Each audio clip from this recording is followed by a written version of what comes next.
Day 1 Live Q&A. Theme: Organizational Success, Strategy, and Future Technology. A11y Camp 2021. We'd like to thank our gold sponsors Telstra and Intopia, our silver sponsors ANZ and Coles, and our bronze sponsor How2. Welcome everyone to A11y Camp Australia. We are just gone live, so we'll just wait a few minutes as things get sorted. We do need to just make sure that our live captioning and our sign language interpreter, who I can see here, is ready, and then we'll get started. There we go. All right. As I joked, anyone who has been part of an A11y Camp before knows that we always have some sort of technical issue. So thank you for bearing with us as we got a few last-minute things set up. Before I start, I'd like to start by acknowledging that I'm hosting this event from the lands of the Darug people. I also acknowledge the traditional custodians of the various lands on which you all are joining us today, and the Aboriginal and Torres Strait Islander people participating throughout A11y Camp. I pay my respects to elders past, present, and emerging. Well, welcome to our first live Q&A session for A11y Camp 2021. We did change things up a little bit this year for those of you who might have attended one of the previous A11y Camps. So this is actually our 7th A11y Camp that we have run. Unfortunately, the last 2 years have been virtual, so we haven't been able to see everyone in person, but we're delighted to still be able to run this event and to utilise all this technology to share the thoughts of our wonderful presenters who we have on the line today. But also, I think, share our thoughts with more people overseas as well. Australia is a fair way away from a lot of the rest of the world. So being able to bring you this online means that we actually can be more inclusive and also hear from a whole range of people. Now, I am joined by 4 of my presenters today. Josh Goldberg, Lauren Ward, who has got up at 3 a.m. for this. So thank you for getting up so early. Frankie Balfour, and also Zoe Rose. Now, unfortunately, Alison and Sagar haven't been able to join us. Alison in particular, though, has said that she is more than happy to answer questions via Twitter, and you can find her as Raven Alley. That's RAVENALLY on Twitter if you have any questions for her. Now, A11y Camp this year is free once again, and we couldn't do that without our generous sponsors. So I'd love to give a shout out to our gold sponsors, Telstra and Intopia, silver sponsors ANZ and Coles, and our bronze sponsor How2. All these organisations have actually been supporting A11y Camp for multiple years. So they've been great support of ours, and we want to thank them for their trust and their support of this event, and in particular, of course, of digital accessibility and inclusive design. All right, so let's talk about how this is going to work. So we're on a Zoom webinar, and I'm going to suggest people ask questions via 2 ways, depending on what suits you. The first way is via the Q&A feature. So on your Zoom bar where you find your mute and your video buttons, you should see a Q&A button there. If you click that Q&A button, it's going to open up a window where you are able to enter your questions. So that's the first way that you can ask your questions. Once questions start coming through, you should be able to see them, and you should also be able to like them as well. So if you see a question from someone and you're like, gee, I'd really love to upvote that question and basically make sure that I see it, feel free to use that feature. The second way for people who may prefer to ask their question verbally as opposed to typing it into the Q&A, if you would like to ask your question verbally, there is a raise hand button also in the Zoom controls. So if you raise your hand, I will see it. And then when it comes your turn, I will acknowledge you. I will also allow you to take yourself off mute. So webinars by default mean that you're on mute all the time. So you might get a prompt to unmute yourself and then you can ask your question. So hopefully that's clear. I will just post into the chat area those two instructions in case anyone would like to refer to them again. And there we go. All right, so let's kick off with our questions. While everyone's having a little bit of a think about their questions, I might ask all our panelists to give, or presenters I should say, to give a quick introduction, and then we'll kick off with questions. Josh, I might start with you. Sure. Hello, everyone. I'm Josh. I'm from New York, which is where I am now in the USA. I'm a front-end developer at Codecademy, which is a website that you can learn to code for free or pay for more features on. I led our accessibility team for a couple of years, and my presentation was on how to convince people and organizations to be accessible effectively. Accessibility. And I'm just excited to be here. Hello, everyone. Thank you, Josh. Frankie. Hey, I'm Frankie Balfour. I currently work at Optus as a chapter lead for experience design. And the talk I gave was about how you can, I guess, get a large organization to think and talk about accessibility, and a couple of tips and tricks that have worked in the past. Lovely. Thanks, Frankie. Zoe. Classic beginner error, not unmuting myself. Hello, everybody. My name is Zoe Rose. I have a UX background and I run a small training company that focuses on usability for able-bodied and disabled people. I'm mobility impaired and I'm an ADHD person as well. And my talk was on accessibility for bad guys. Non-benevolent reasons why you might still want to make your services and workplaces accessible. Thank you, Zoe. And Lauren. Hi, I'm Lauren. I am coming from sunny York at 3 a.m. I'm a research fellow at the University of York, and I work with broadcasters, end users, and a whole group of people on media accessibility. And my presentation was about what we can get right when the next lot of media technology comes through, and what we can learn from that for now. Lovely. Thank you, Lauren. So we have our first question that's come through, and it's from Kirsty. And Kirsty says, I'm not much of a cheerleader. Do you have any tips for enthusing people about including accessibility into their work? Now, Kirsty, I should have mentioned, I'm not sure if that's directed at a particular person or all our panelists. I might actually open it up to perhaps to you, Frankie, first, because I know you definitely talked about influencing in large organizations. So am I a cheerleader? I'm not sure.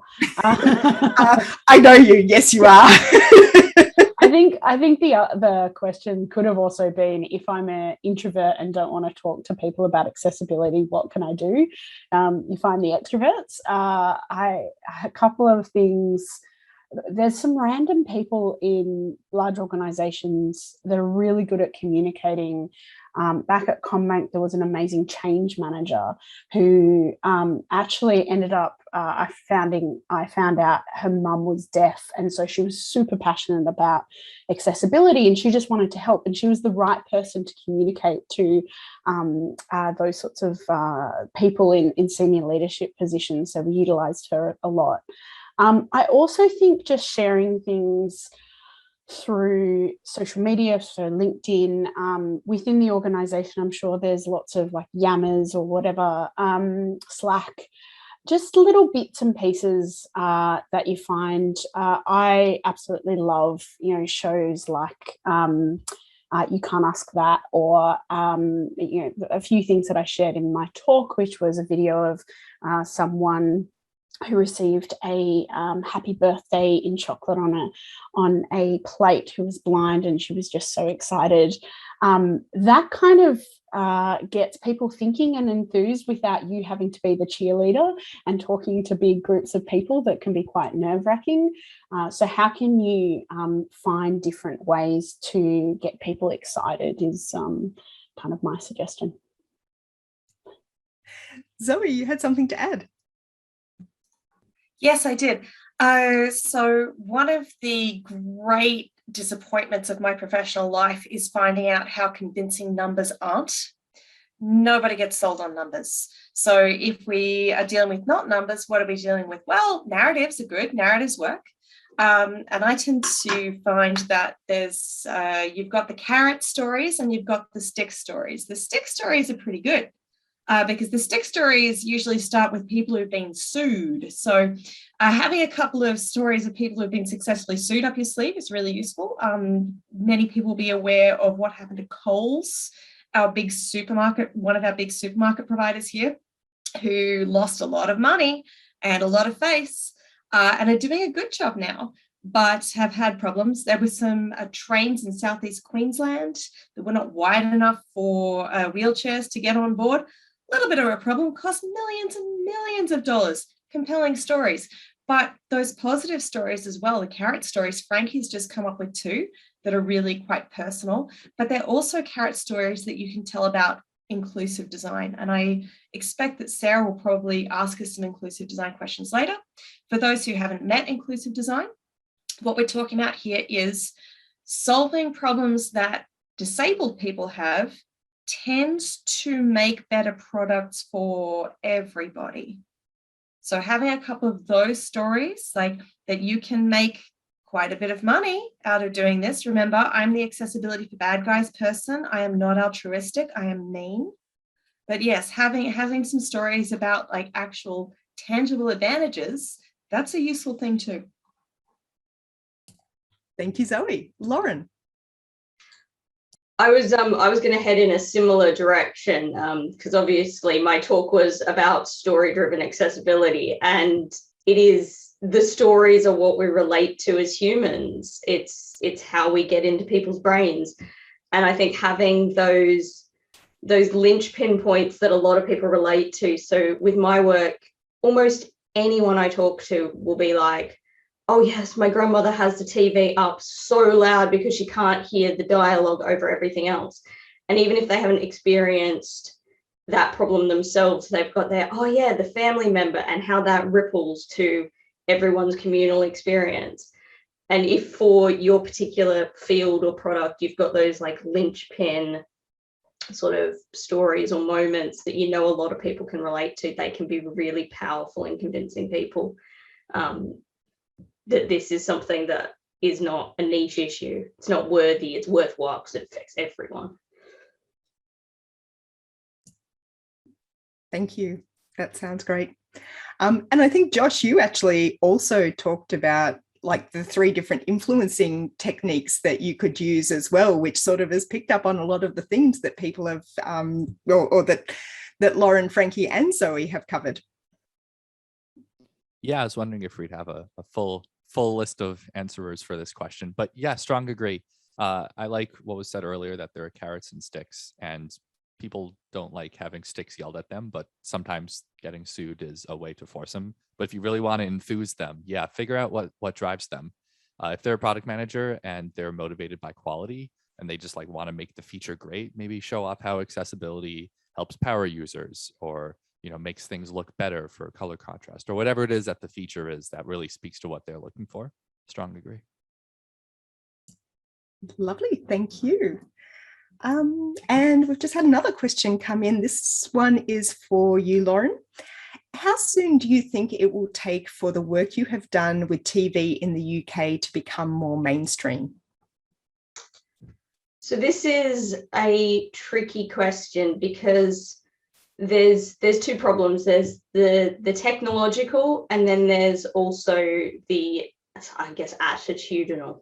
So on the technological side, particularly if we're talking video on demand providers, so the streaming services, the Netflix, the Amazon Primes of the world, because they control the technology right to the end user largely, particularly for something like Apple TV, they control the whole chain from making the content to the end. So they could change it tomorrow if they really wanted to.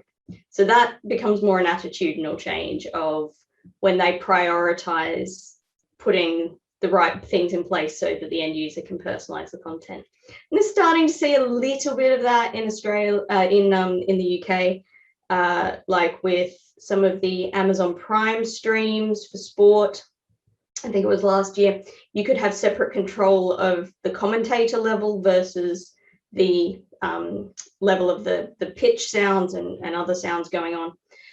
But then you've also got like for terrestrial TV, so free to air over like broadcast distances, that's a much bigger technological challenge. That involves changes in codecs, in changes in people's TV sets. So even when the manufacturers fully get on board, which they're starting to, depending on which part of the world you're in, you've got to wait for that flow-on effect to change, right down to use the same example, grandma's TV set that might be a decade old.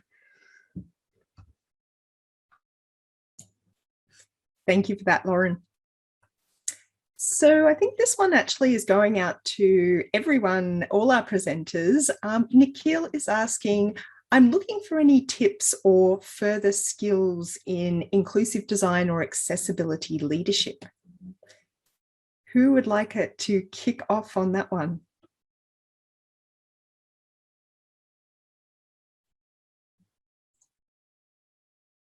Frankie? I've actually got a clarifying question. Nicola, are you wanting to more be the accessibility manager who is into the detail, or are you asking more from a leadership perspective of getting the organisation into accessibility, which I think is two different skill sets? Sorry, Sarah, I'm making you work. That's okay. Nikhil, I'm not sure how you would like to respond to that. You can send a clarifying message in. That's right. Why don't I answer from what I... Nikhil says he can type here in the Q&A. So yeah, my experience isn't in accessibility, like the detail. Sarah would probably laugh at me if I tried to respond from an accessibility manager perspective, but anyone can be have leadership in accessibility in the organisation. They don't have to be in digital. They don't have to be a PO. They don't have to be responsible for anything. My first tip is just start talking about it. Start questioning, the designers, are they making sure it's color contrast, like really simple things. Don't be too much of an asshole about it. Make it a little bit more kind of, well, did you know this is something that we can do and we should be focusing on, and really make it more human. That empathy is really where I come from. As soon as someone starts talking about, we have to do this and why aren't we doing this, and making it a negative thing that developers have done the wrong thing, that's not going to get us anywhere. Thank you, Frankie. Zoe? Yeah, I want to build on what Frankie has said there. there are things that we as accessibility enthusiasts and practitioners know that our colleagues do not know. And some of those have to do with frameworks of thought. Now, as far as a lot of our colleagues go, there is a degree of mentality where the understanding of accessibility is there's a technical standard and somebody out there understands the technical standard. And as long as we comply with the technical standard, like we're done. It's all fine. It's all good. Somebody will know there's a rule book. And if we look up the rule book, then it'll work. Now, everyone who is familiar with WCAG knows that it doesn't actually work as a checklist very well at all. So even if there was such thing as an accessibility checklist, that wouldn't be it. It doesn't work. One of the things that I've often found, I do a structured workshop teaching the ideas of inclusive design, which you have mentioned there, Nicole. So I'm really mean in that. I am profoundly unkind because what I start with is I ask everybody to guess what somebody might need, as many things as they could think of that a disabled person might need at a face-to-face conference. And everyone comes up with ramps. And if I'm really lucky, somebody will come up with good lighting and good signage. And beyond that, they are absolutely, it doesn't work, right? Beyond that, they have very few ideas. And then we actually watch like some video testimony of people with a couple of different impairments that affect them in face-to-face environments. And by the end of it, once they're actually solving problems for an actual person, the answers are completely different. And they're much more informed, and there are a lot more of them. The number of answers goes up. It stops being just ramps. So it really goes, I think, back to what has already been expressed, especially by Lauren, right? The narrative, the person, the individual, moving people away from the ticker box mentality is incredibly difficult because a ticker box sounds really achievable and it doesn't actually do very much. So anything you can do in inclusive design that pulls people into thinking about people rather than checklists is valuable and will retain its value, because an attitudinal adjustment has much greater longevity and breadth of utility than learning a new technique with ARIA. Thank you, Zoe. Lauren. That ties really nicely to what I was going to say, which is it's that whole attitudinal thing, because accessibility media gets very tick boxy, because particularly in the UK, because we literally have tick boxes when it comes to how much sign interpretation, how much captioning we need, all of those sorts of things. And because people are just thinking of it as ticking them off, they just get silly little things wrong. Like the one that really ground my gears recently was the broadcaster in the UK that went really heavily into promoting and making sure they had really good coverage of the Paralympics. What they did was they had a sign interpreted version of some of their programming. They had an audio described version of some of their programming. And what they did was they bundled the two of them together. So they failed at that last hurdle of, they had a sign interpreter in the problems in the corner of the screen. So they squished up the rest of the screen. So anyone who was partially sighted using audio description now had tiny text to deal with. And most of it wasn't read out. They were describing things, but they weren't reading the text on the screen that they'd just made smaller. Not to mention the assumption that just because you're using sign language doesn't mean that you're completely without any ability to hear, and maybe you don't want audio description because you don't need that. That's an extra stream of information that might just be overwhelming. It's like, by changing the mentality, even for tick box exercises, it means that you actually like fully follow through and can get it right, as opposed to like falling at that final hurdle. Thank you, Lauren. And Josh, I saw you had your hand up. I debated whether I wanted to bring this up. I agree that I apologies for using a different term. The checkbox or checklist tick box mentality is not a good one you want to keep to in this context.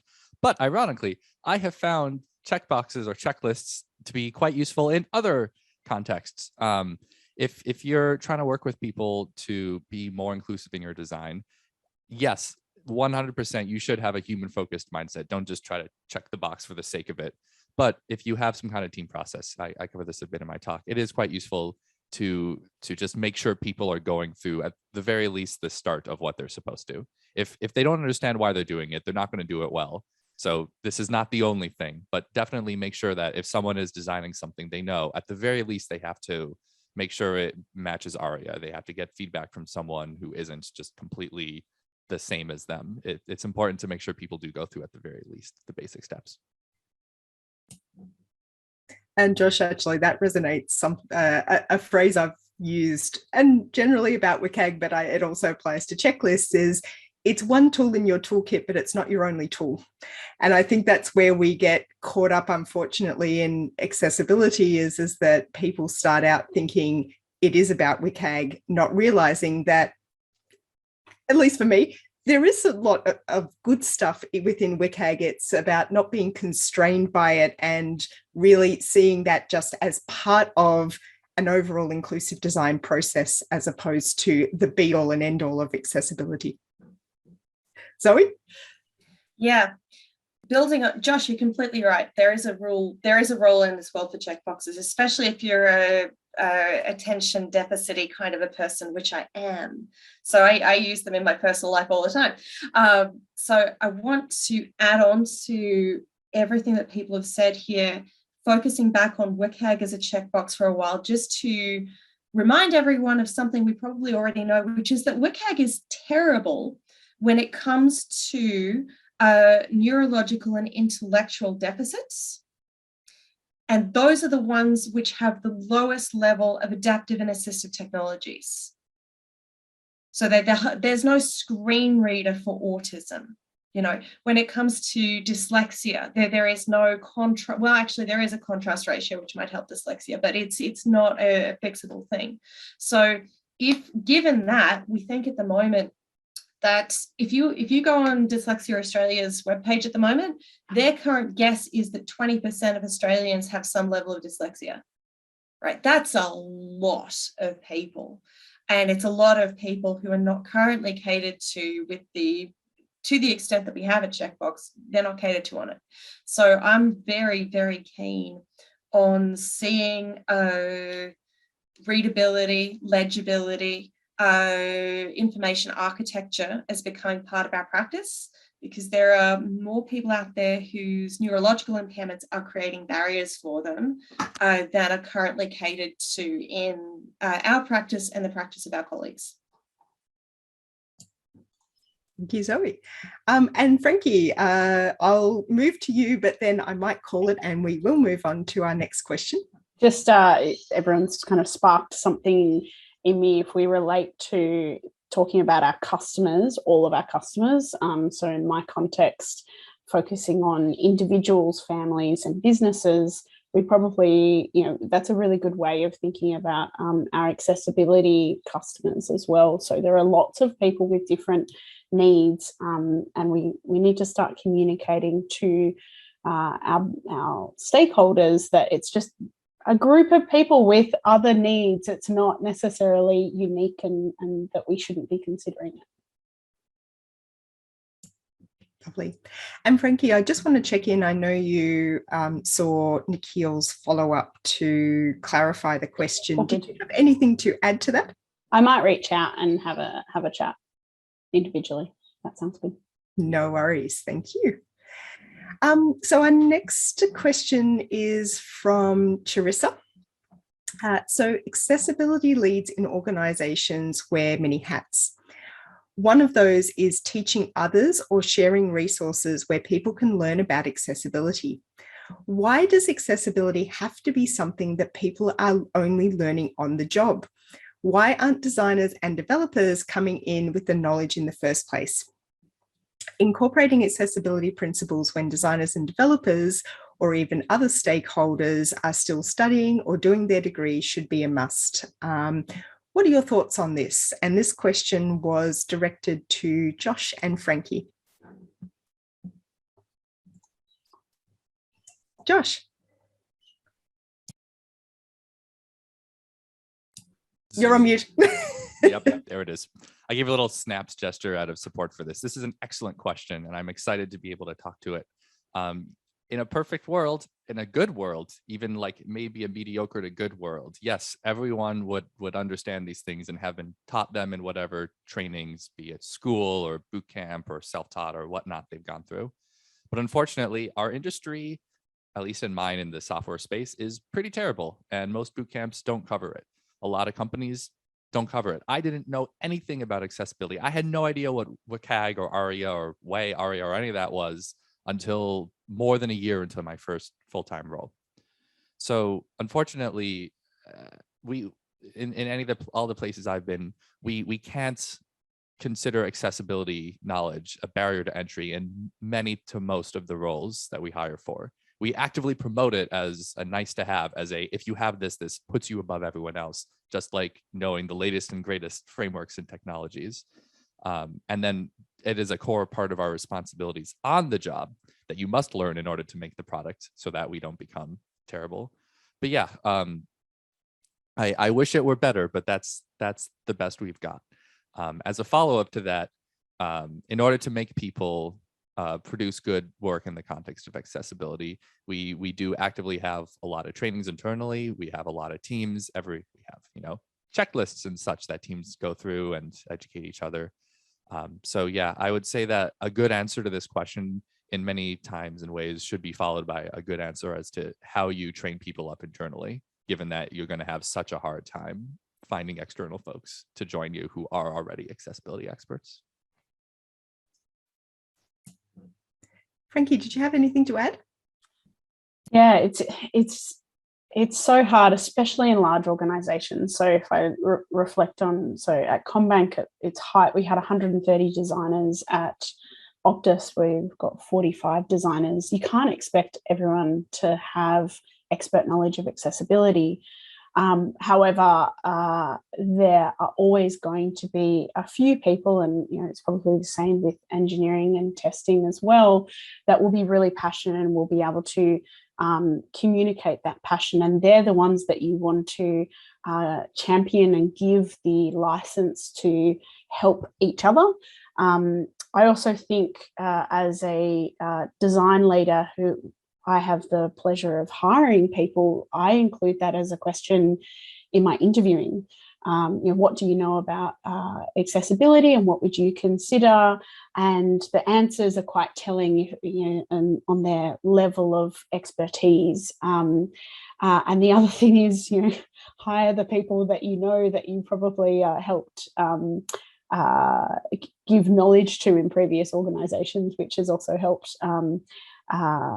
Also bringing along someone like Sarah, which I always do in all my roles, to start educating people. But I think, as Josh said, we're so early. UX is so early in maturity. Accessibility is even earlier. Hopefully, in 5 or 10 years' time, the people we hire as graduates will be a lot more trained.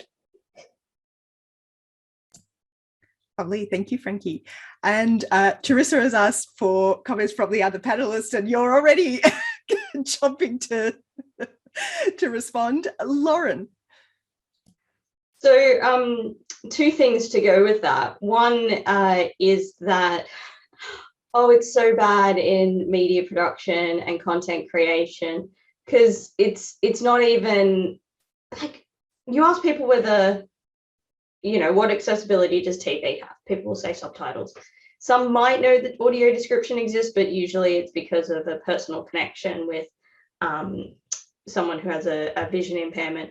And a lot of people will know sign language as an interpretation, like sign language interpretation on TV, purely because the news is often broadcast with the sign language interpreter on the side. But even people in the media industry will be like, the audio description that gets written with the script doesn't. No, that's a third party that's doing that after the fact. It's completely divorced from the industry. So there's a real lack of knowledge of how even the most basic mandated accessibility features are created in the media industry. Having said that, I think there's a really important job for all of the people like us to actually engage with universities and future-proof our sort of staff coming in, I guess.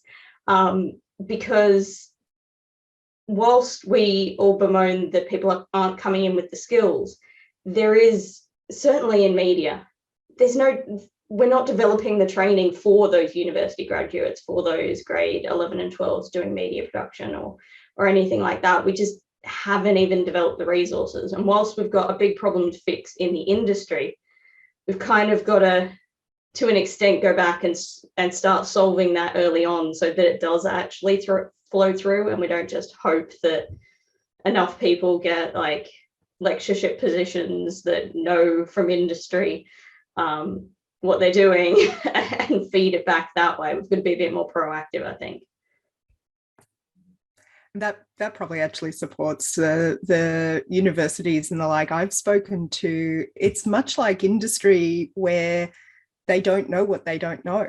And I'm not saying that's an excuse, but it's something that we as accessibility professionals deal with day in, day out, which is informing people about, what is accessibility, and then bringing some of those insights to the table. And to be honest, I just don't think they're there in that education sector. Josh, I saw your hand up just before. I'm sorry, I might have been stretching. I don't recall. No worries whatsoever.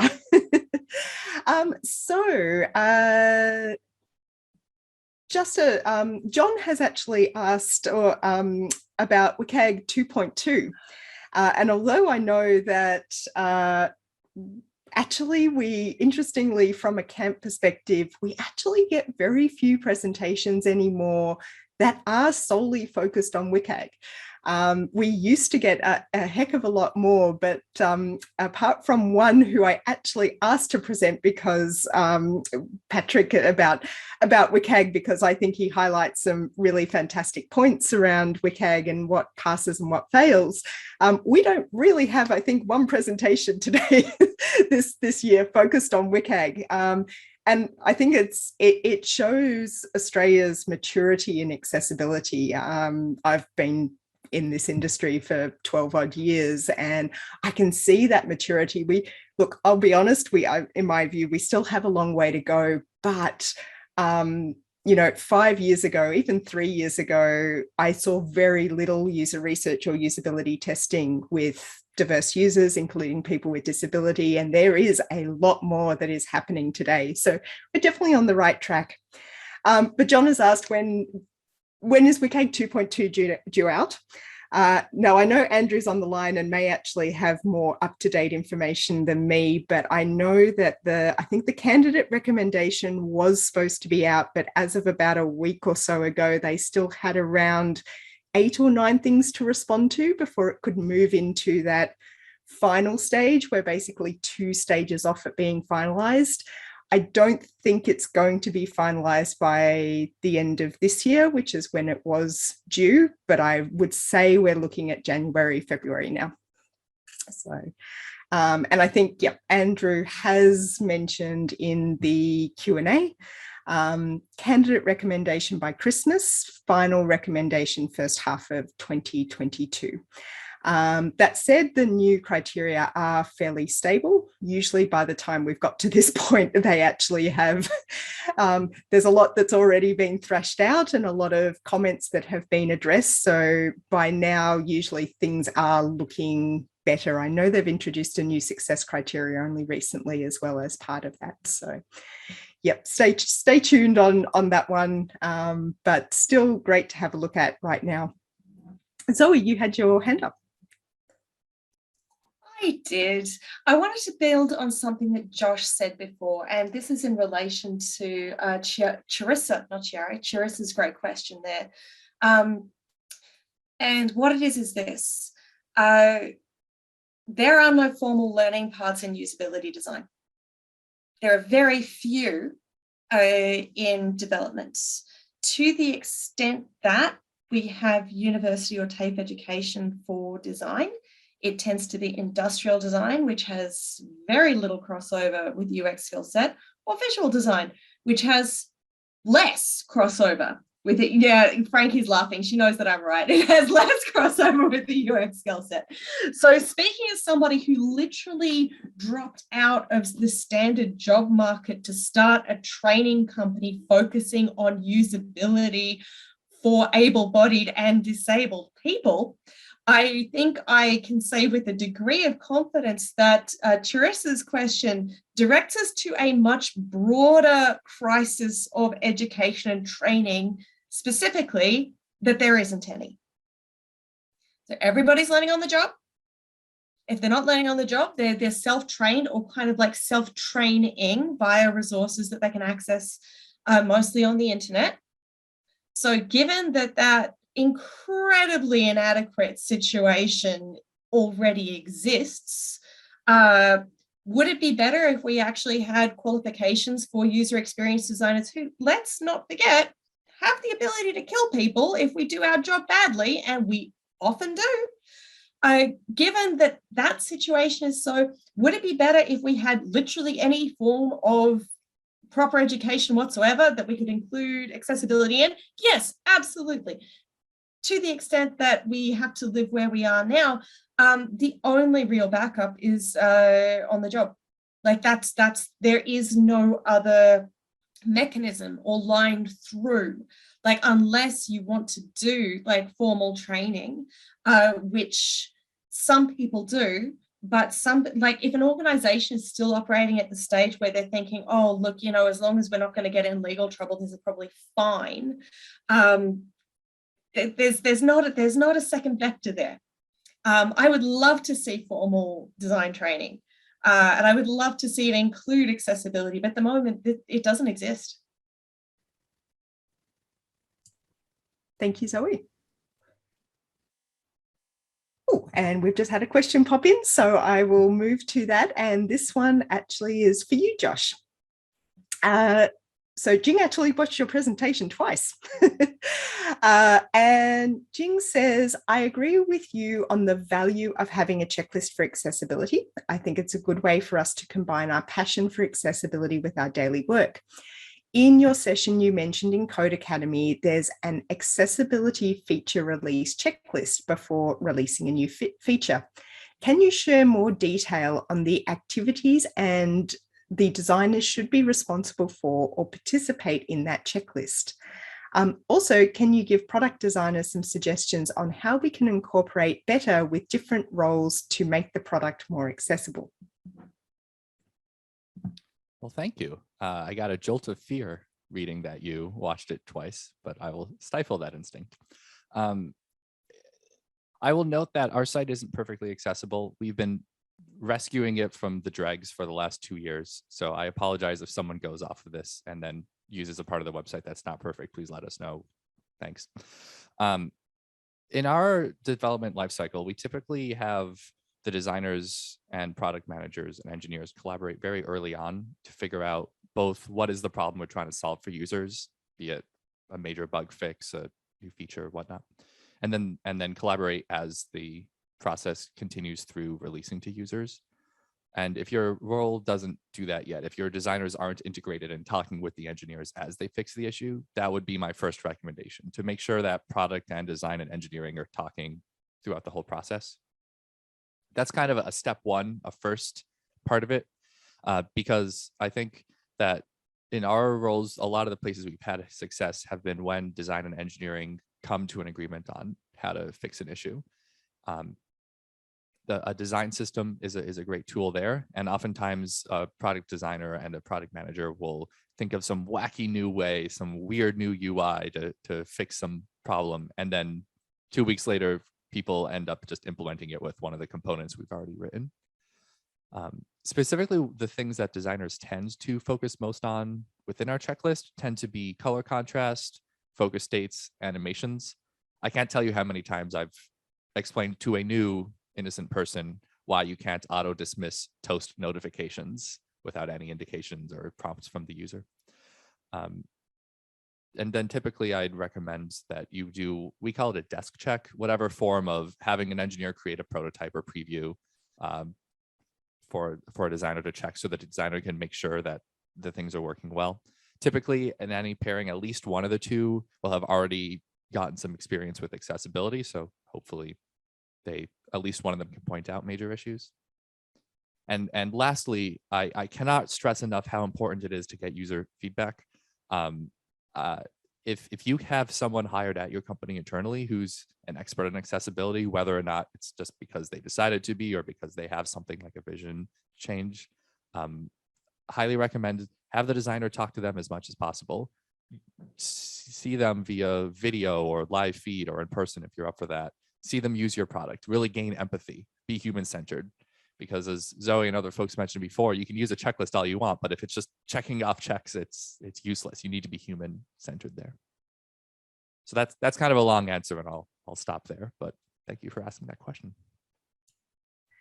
No, that's a great answer, Josh. And your answer actually reminds me of some of you may have seen in the last week, I think it was, Microsoft has released a short 2-minute video on something called a Frank component. So it's like your Frankenstein component. And the reason, Josh, your response reminds me of that is when you mentioned that sort of communication between, say, product manager, design, and dev. I think for me, it's also that communication between design and dev for things that are new. So that a designer doesn't maybe create a Frank component because they might actually, they're not necessarily technical. So they might think, look, this is looking okay, but then the developer comes along and goes, there is no way we're going to be able to build this in an accessible way. And you can really then have that communication and collaboration as well between different roles. And really, I think that accessibility as a team sport, to use the colloquial sort of wording, I think that really helps to, really bring everyone together to talk about accessibility and not have it once again siloed into, oh, design does this and dev does that, but they never talk about it together. Okay, so another question from Kirsty. Toast, is there actually a better alternative, or do we just stick with ensuring it's dismissible rather than auto disappearing? I might throw this, Josh, you mentioned, no, sorry. Someone mentioned toast. I'm sorry. Josh mentioned toast. I might throw to you first, but then if anyone else has any comments on toast, we'll open it up. My answer is I want to hear what everyone else has to say because I have no good answer. Oh, anyone have a view on toast? I'm biting my tongue because I do, but that's not my role here.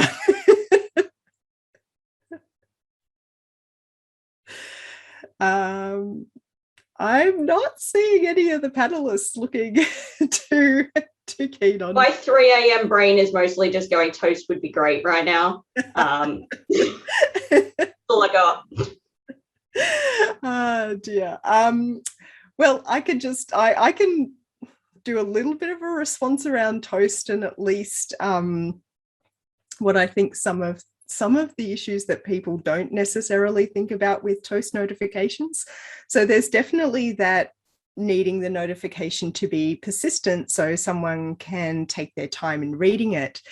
But the other thing for me with toasts, because generally toast notifications do pop up from the bottom of the screen, if you do have someone with a limited field of view, or maybe who's zoomed in using a screen magnifier, or even on their mobile phone, if they've pinched in, often that is out. If you don't move focus to it, it is also outside of their field of view, so that they have to go hunting around for this toast notification and actually may never even see it because they're busy, doing their thing, going from, one part of the task to another. And unless they actually move into view for that toast notification, then, they might actually completely and utterly miss the fact that it's there. So I think Toast actually has a few problems outside of it being persistent. And I think rethinking that sort of flow to where in that flow should that information be seen, and how can we make sure it is within someone's field of view so that they can see it and not miss that information. So that's probably my 2 cents about Toast.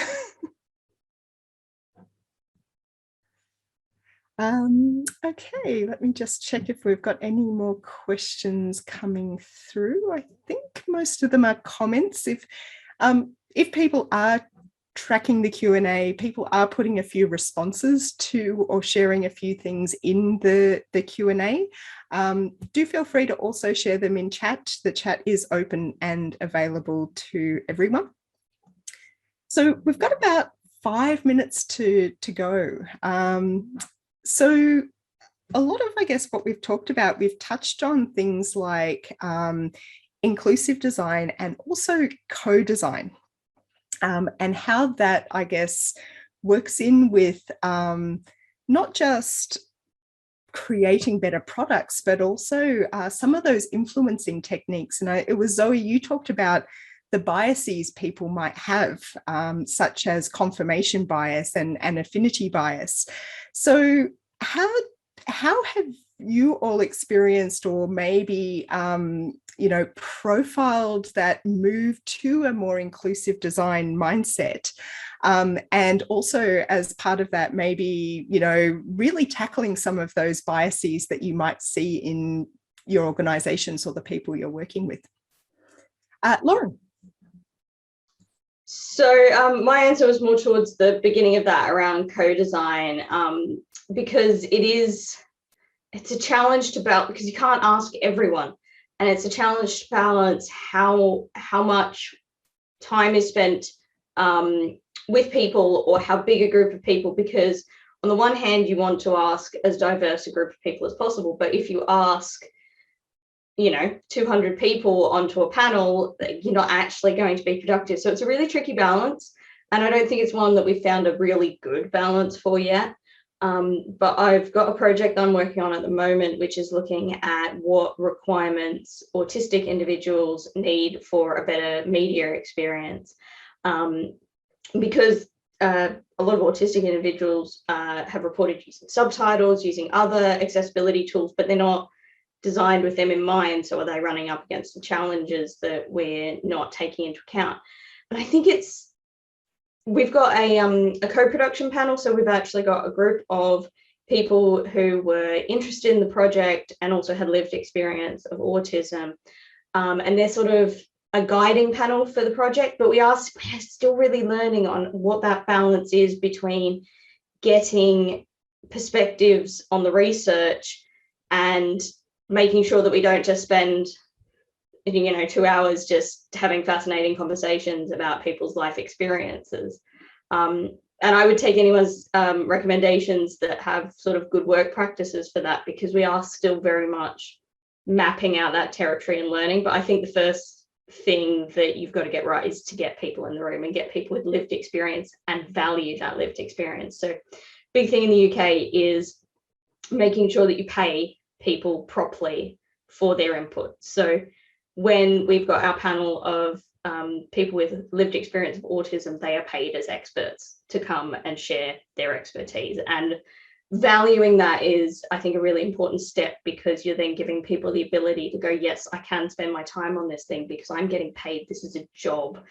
This is work. This is not me doing a charitable exercise. And I think valuing that expertise is a really important part of the process, but we're still very much learning. Thanks, Lauren. Zoe. I was on mute. So within that context of creating and shaping influence, I got commissioned a month or so ago to write a course on what I swear sounds like literally the most boring topic in the world. But it's not. It's fun, I promise. It was about accessible meetings, like how can you run a meeting in such a way that everyone can participate in the same way. No one likes meetings, and most people don't like accessibility. So we're not off to a promising start. Okay. One thing, so I use a lot of video content and testimony, so kind of building on what Lauren was talking about there, and it's paid testimony as well. And I had one, was really interesting. So of the facets of autism, building on what Lauren was talking about, we have different facets. One of them can be processing speed. Not all autistic people have diminished processing speed. Some autistic people do. And I had a video footage of somebody.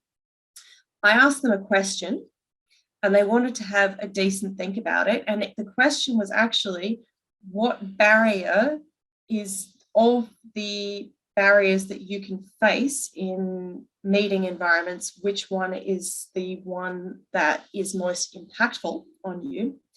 And I asked this question, and the person who's answering it sits there for, I've timed it, 25 seconds. Sits there for 25 seconds. And at the end of 25 seconds, they give a clear, insightful, useful, and interesting answer. I will tell you what it is in a second. The thing is, leaving a 25-second pause is not something that usually happens in a meeting. So finding out, even knowing that processing speed is a factor that might be creating a barrier for somebody in your workplace or environment, you're never going to find out if you get to the end of 5 seconds and you start talking again. And what was really interesting about that is that when I delivered this for the first time to the people who commissioned it, I apologize, it was the second time. One of the participants said, got to the end of the video and went, I see. If she was working for me, I would actually have to do things quite differently. So again, we've talked so much today about narratives. We've talked so much today about human-centeredness. There's nothing better for getting people to think about humans than to learn from humans. That is a very powerful way to influence. And to bring back to another theme that we've had come up today, when my interviewee finally gave their answer, the barrier that they identified as being the most impactful was attitudes.